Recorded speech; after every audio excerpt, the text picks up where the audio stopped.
Baik pemirsa, kita akan lanjutkan kembali perbincangan bersama dengan Bapak Wahyu Setiabudi. Beliau adalah peneliti transformasi strategik dan juga inovasi dari PPM Manajemen sekaligus sebagai Ketua Dewan Juri dari ID Eksternal Anugerah Inovasi Indonesia 2021. Baik, Pak Wahyu, di segmen ini kita akan coba bicarakan bagaimana dari sisi kategori ini, dari perusahaan-perusahaan yang akan dinilai. Ada kategori internal, eksternal, sustainability, kemudian produk dan model bisnis. Mungkin bisa dijelaskan satu persatu. Untuk internalnya lebih kepada apa yang masuk penilaian ini, Pak? Kategori internal itu kita sasarkan, Mas Pras dan Bapak Ibu sekalian, kepada proses-proses di dalam perusahaan yang tujuannya adalah untuk meningkatkan efektivitas dan efisiensi dari proses perusahaan itu. Jadi kita bicara mengenai internal perusahaan. Nah, kalau eksternal, Bapak sekalian, itu kita kaitkan dengan bagaimana perusahaan itu berhubungan dengan pihak-pihak luar. Nah, pihak-pihak luar itu bisa pelanggan, bisa supplier, bisa distributor, dan semua yang kaitannya dengan pihak luar, meningkatkan nilai pada pihak luar kita sebut dengan eksternal. Nah, kemudian ada kategori yang kita sebut dengan produk dan model bisnis. Bicara mengenai bagaimana perusahaan membuat revenue baru. Kaitannya dengan revenue stream baru yang bisa di-create dari perusahaan. Ini kreativitas perusahaan untuk bagaimana mendesain, memodifikasi cara perusahaan untuk mendapatkan revenue. Nah, kemudian yang terakhir, ini paling penting adalah sustainability. Jadi kalau kita internalnya sudah bagus, hubungan dengan eksternal harmonis, model bisnisnya juga sudah sangat adaptif dengan apa yang ada di lingkungan sekarang, kita bicara mereka berlanjutannya. Jadi keberlanjutannya juga harus baik gitu. Oke, setelah itu ada produk dan model bisnis. Ini lebih kepada apa? Apakah memang dari produk-produk yang diinovasikan atau bagaimana? Iya, betul. Jadi produk-produk kita itu, Mas, begitu kita berhadapan dengan kondisi pandemi, itu maka ada beberapa produk yang mungkin jadi tidak relevan. Contohnya adalah produk yang mengandalkan experience, pengalaman pada waktu kita menikmati produknya restoran, kayak begitu ya. Itu kan begitu pandemi, perilaku masyarakat kan di-reshape. Ada perubahan perilaku yang menyebabkan produk itu jadi kemudian tidak relevan lagi. Nah, perlu ada redesign. Nah, produk itu perlu diredesign, diremajakan gitu, diberikan inovasi-inovasi lain, feature-feature baru supaya dia tetap bisa hidup di dalam kompetisi sekarang dan juga dengan lingkungan yang berubah sekarang ini. Oh, baik-baik. Dengan kondisi seperti ini berarti memang hal itulah yang bisa dikatakan menjadi salah satu penopang dari sisi penilaian, kemudian itu menjadi cerminan bahwa inovasi yang sudah dilakukan oleh perusahaan tepat dalam menyikapi kondisi pandemi, Pak Wahyu. Tentu. Nah, jadi dari 4 kategori tadi, kita coba lihat inovasi itu di dalam beberapa kriteria. Yang pertama adalah bagaimana perusahaan itu mendeskripsikan inovasinya. Ini penting nih. Kenapa? Karena inovasi itu perlu dideskripsikan secara jelas, mulai dari latar belakang inovasi, munculnya solusi, sampai kepada implementasinya itu harus nyambung. Jadi masalahnya apa, solusinya apa, kemudian implementasinya apa. Nah, disinilah kelihatan sambungan atau cara berpikir perusahaan di dalam mengatasi masalah itu. Nah, kemudian ini satu kriteria penilaian sendiri. Bagaimana perusahaan mendeskripsikan inovasinya. Nah, yang berikutnya adalah dampak dari inovasi. Nah, itu juga lebih penting lagi. Jadi inovasi yang sudah kita buat tadi haruslah berdampak. Yang paling dekat pasti financial impact. Nah, tapi kemudian ada juga dampak selain finansial, ada social impact kepada masyarakat, kepada karyawan dan seterusnya. Nah, ada lagi yang lebih tinggi. Kita sebut dengan environmental impact. Jadi ada impact terhadap finansial, terhadap sosial, terhadap environmental atau lingkungan. Nah, ini kalau kemudian kita olah, dampak dari inovasi itu akan kelihatan magnitude-nya seberapa besar. Nah, kemudian kriteria yang ketiga itu adalah keberlanjutan.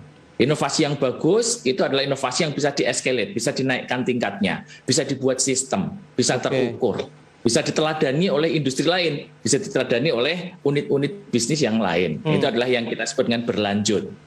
Nah, yang ketiga, yang keempat adalah terkait dengan keunikan atau kebaruan. Nah, ini juga penting. Nah, jadi tadi kriteria inovasi yang baik, tadi ada kategorinya 4, internal, eksternal, proses bisnis, kemudian sustainability. Nah, di dalam penilaian kita menggunakan 4 kriteria, yaitu seberapa baik dia dideskripsikan, seberapa berdampak inovasi itu, seberapa berlanjut, dan kemudian yang terakhir seberapa baru dia atau seberapa unik gitu di dalam industri. Tapi dari ratusan perusahaan begitu yang tersaring, memang lampaknya penilaian-penilaian inilah yang bisa dikatakan menjadi salah satu tolak ukur bagi perusahaan apabila memang mereka yang akan menjadi salah satu peraih penghargaan untuk acara ini, Pak Wahyu? Paling tidak apakah itu bisa menjadi tolak ukur, kemudian jadi acuan bagi perusahaan-perusahaan lain? Oke lah, bahwa kita memang harus berinovasi di tengah pandemi, baik produk, kemudian dari sisi internal, eksternal, maupun juga dari keberlanjutannya yang paling utama ini, Pak Wahyu. Betul Mas, kalau kita memahami keempat kriteria itu, ini akan jadi pendorong buat perusahaan. Karena kadang-kadang begini, kadang-kadang in practical, itu di dalam prakteknya, inovasi itu dilakukan perusahaan, tapi kadang-kadang sporadik aja. Jadi pokoknya hanya inisiatif sesaat untuk menghadapi masalah yang sesaat. Padahal masalah sesaat itu seringkali muncul juga berlanjut gitu. Saya sebut di Indonesia ini ada budaya namanya lakban teknologi. Lakban teknologi, wow. Teknologi lakban. Apa ini? Jadi apa aja solusi lakban gitu kan. Oh, tambal sulam begitu Pak Wahyu. Tambal sulam gitu. Padahal misalkan ya ada kabel dilakban gitu. Pokoknya semua dilakban. Pokoknya seakan selesai masalahnya itu kan. Padahal masalah yang berulang itu harusnya dihadapi dengan penyelesaian yang sifatnya sistem by sistem. Nah, inovasi ini kadang-kadang sporadik. Nah, ini yang kita coba untuk pandu. Perusahaan itu kalau melakukan inovasi harus tertib dari awal, itu dicari dulu masalahnya apa, kemudian kita bangun ide-ide, ada idea generation gitu. Ide-ide kita galang ide dari semua insan perusahaan, kemudian kita godok sampai kemudian dia menjadi inovasi yang berhasil. Nah, ini proses ini yang perlu kita guide. Nah, kriteria penilaian ini itu membantu perusahaan untuk kemudian dia berpikir, mengintrospeksi proses inovasinya itu seperti apa. Sehingga selama penilaian itu pun perusahaan akan mendapatkan manfaat. Satu, mereka berusaha melihat dirinya sendiri melalui self-assessment. Habis itu nanti ada juri. Jurinya juga dari profesional yang benar-benar paham gitu dengan bagaimana inovasi dijalankan. Nah, dalam proses tanya jawab ini kan ada proses retrospektif ya. Jadi kemampuan untuk melihat lagi. Nah, ini yang sebenarnya kita arah. Nah, lantas sejauh mana berarti dari sisi peran manajemennya nih untuk mengkreasikan inovasi bagi perusahaan atau produk-produk yang mereka mungkin akan tawarkan atau lakukan? Wah, luar biasa Mas, yang namanya manajer itu kan man behind the gun. Ya, jadi sebagus apapun bentuk perusahaan itu sistemnya tidak akan jalan juga kalau tidak ada manajer di belakangnya. Jadi peran manajemen yang pertama, yang paling penting itu dia harus jadi teladan dulu. Iya. Nomor satu, teladan bahwa dia menunjukkan bahwa manajer-manajer itu menjadi inovator. Karena kebanyakan perusahaan itu seperti pendulum. Jadi atasnya diam, bawahnya suruh gerak, gitu kan? Ya, yang suruh inovasi bawahnya aja, atasnya enggak, gitu ya, enggak bisa. Jadi manajer, pemimpin, top leader harus menjadi panutan atau menjadi teladan. Itu nomor satu. Nah, yang nomor dua, dia harus menjadi penggerak. Penggerak atau sebagai motor. Dia harus menggerakkan insan inovasi di perusahaan untuk ngoprak-ngoprak. Ayo kita berinovasi, apa yang baru, apa yang baru. Nah, itu nomor dua, motor. Nah, yang ketiga yang paling penting adalah sebagai pencipta sistem. Karena manajer itu tugasnya adalah membangun sistem. Nah, inovasi yang kita ingin arah, kita ingin sasar, itu bukan inovasi yang sifatnya sporadik aja, tapi yang sustainable innovation. Inovasi yang ada terus, muncul terus. Ibarat tumbuhan itu, ketika pohonnya sudah mulai, daunnya sudah mulai tua, ada tunas-tunas baru yang sudah calon. Nah, jadi ini kalau kita datengin perusahaan, portofolionya harus jelas. Nanti 3 tahun ke depan saya ngeluarin produk 1, 2, 3, 6, 5 tahun ke depan 1, 2, 3. Risetnya sudah mulai sekarang gitu.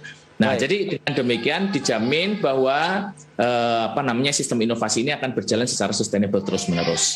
Oke, nah sekarang mungkin bisa dijelaskan juga nih Pak Wahyu, lantas bagaimana tantangan yang dihadapi dalam suatu penciptaan inovasi di dalam suatu perusahaan Pak Wahyu? Apakah juga lebih kepada SDM-nya kah yang mungkin memang harus segera disiapkan dari sisi skill dan lain-lain, atau memang dari eksternal juga yang ikut mempengaruhi dari suatu penciptaan inovasi di suatu perusahaan? Betul, ini sebenarnya tidak lepas dari lingkungan bisnis yang sekarang kita hadapi, Mas Pras.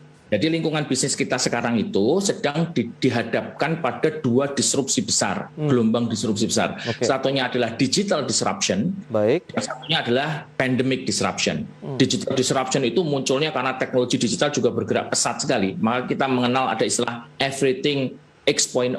Nanti ada society 5.0 gitu kan. Ada kalau kita di port ada port 5.0 gitu ya. Sampai ada konsep human 5.0 gitu juga ada juga. Kenapa? Karena teknologi digital itu berkembangnya pesat sekali sehingga kemudian menyebabkan berbagai macam yang praktek yang sudah kita lakukan itu menjadi obsolete. Itu ada banyak disrupsi, ya, disrupsi di macam-macam industri. Nah, sembari kita sedang striving, sedang berjuang untuk bisa sukses di digital disruption, tiba-tiba ada pandemic disruption yang ini efeknya sangat besar. Kita sebut dengan low demand economy, ekonomi yang demandnya itu sangat rendah, depres, sehingga kemudian perusahaan harus bergerak di antara dua ini. Sehingga ada riset yang menunjukkan bahwa manajer itu tahu bahwa mereka itu harus berinovasi. Masalahnya adalah satu, nggak ada dananya, gitu kan?